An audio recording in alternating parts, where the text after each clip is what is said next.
South. Sheldon Yett is Sudan's UNICEF representative. He's joining us from Port Sudan. UNICEF have been active in Sudan, providing aid to millions of vulnerable children. Thank you very much for being with us. Children, of course, among those who are most often the greatest affected by conflicts like this. Just talk to us about the kind of conditions that children, first of all, are facing.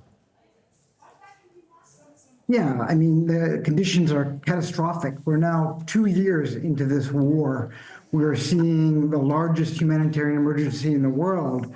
And frankly, it's not getting the attention it deserves. I thank you for putting some attention on it today. We've got some 5 million displaced children. We've got pockets of famine.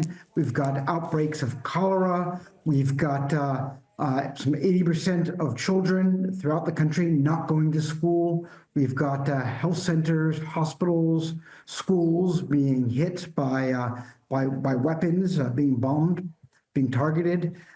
We've got grave violations against child rights, children kidnapped, children killed, children maimed. We have a massive catastrophe here, one that needs more attention and one that needs to end.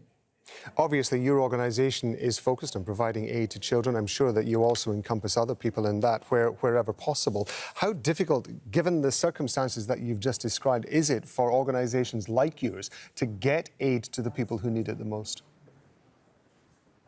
Extremely difficult. Not only do we have a conflict that moves from one part of the country to the other, constantly changing conflict lines, we also have issues with access, with roads being mined or thought to be mined. We have issues with permits from all sides of the conflict, all parties to the conflict, from the government to other parties to the conflict. We have delays, sometimes going months, to get critical life-saving support that keeps children alive to where it needs to go. The difficulties getting immunization, getting vaccines, getting health supplies to where they need to go. It's one of the most difficult emergencies that I've ever worked in my entire life, and I've been working in emergencies for 30 years. Given the circumstances the world has been going through, certainly over the last 15 months or so, now, of course, we've got the Munich Security Conference going on, the war in Ukraine as well.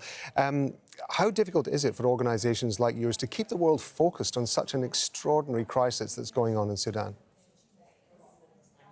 Extremely difficult. I'm pleased that you're talking about it today, but of course it's not the lead story in today's broadcast.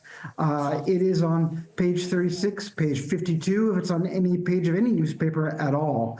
Unfortunately, people have a very limited attention span.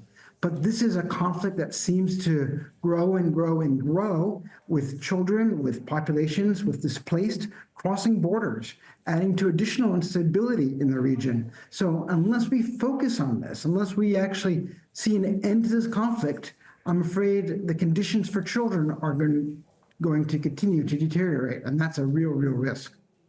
Sheldon Yett is Sudan's UNICEF representative, and we're grateful to you for being with us, sir. Thank you very much indeed. Thank you.